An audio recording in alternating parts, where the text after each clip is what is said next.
lo largo de la historia, el ser humano se ha esmerado por preservar su memoria,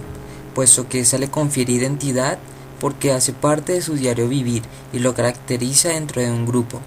Es decir, que la memoria es el elemento fundamental de la identidad y se manifiesta en costumbres y tradiciones, en los elementos que construye y que hacen parte de su diario vivir. La palabra patrimonio hace referencia a un bien que pertenece a un individuo o a una sociedad, que lo ha heredado de sus antepasados o lo ha construido y que está profundamente unido con su vida.